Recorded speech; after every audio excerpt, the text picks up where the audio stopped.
Magandang umaga, ngayon pa araw ng Lunes, January 22, 2024. Update po muli sa lagay ng panahon. Ayon sa pag-asa, northeast monsoon ang nakakaapekto sa northern Luzon.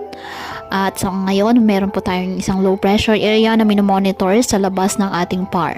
At ang trough ng nasabing LPA nakakaapekto na po sa ilang bahagi ng ating bansa.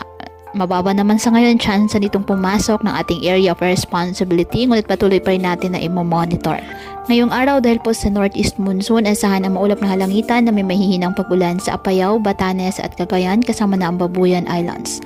Apektado naman po ng trough ng nasabing LPA ang Sac-Sargent.